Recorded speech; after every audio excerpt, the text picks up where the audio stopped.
TTD board సభ్యుని తీరు బాధ్యతారాహిత్యమని, సభ్యులు దైవాంశ సంభూతులు కాదన్న విషయాన్ని గుర్తుంచుకోవాలన్నారు బీజేపీ సీనియర్ నేత నవీన్ కుమార్ రెడ్డి. టీటీడీ ఉద్యోగస్తుల ఆత్మస్థైర్యాన్ని కోల్పోయే విధంగా వారి పట్ల అగౌరవంగా వ్యవహరించే ఎంతటి వారైనా సరే వారిపై టీటీడీ ఉన్నతాధికారులు శాఖాపరమైన చర్యలు తీసుకుని కేసులు నమోదు చేయాలన్నారు. ఈరోజు బోర్డు మెంబర్లు అనేవాళ్ళు వస్తూ ఉంటారు, పోతూ ఉంటారు.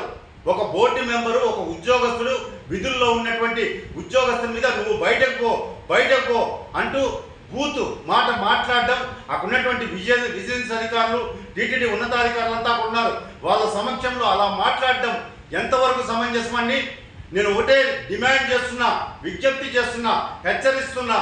టీటీడీ ఉద్యోగస్తుల, స్థానికుల సహనాన్ని మాత్రం దయచేసి చేతగానితనంగా చూడొద్దండి.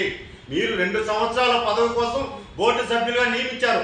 మీరు శ్రీవారికి సేవకులుగా, శ్రీవారి ఆస్తులకు సంరక్షకులుగా టీటీడీ ఉద్యోగస్తులను గౌరవించి సామాన్య భక్తులకు ఏం కావాలో దాని మీద సమావేశంలో చర్చించేది తప్ప మీ ప్రతాపం టీటీడీ ఉద్యోగస్తుల మీద చూపిస్తే చూస్తూ ఊరుకో ఉండరు.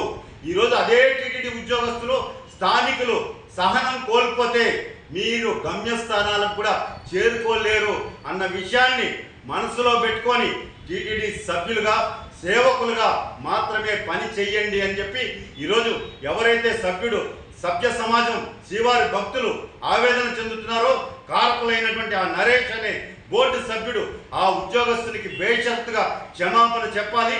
టీటీడీ ఈఓ గారు, అడిషనల్ ఈఓ గారు, చైర్మన్ గారు ఆయనకి సంజాయిషి నోటీసు ఇచ్చి వెంటనే బహిరంగంగా అందరి సమక్షంలో ఆ ఉద్యోగస్తునికి క్షమాపణ చెప్పాలని చెప్పని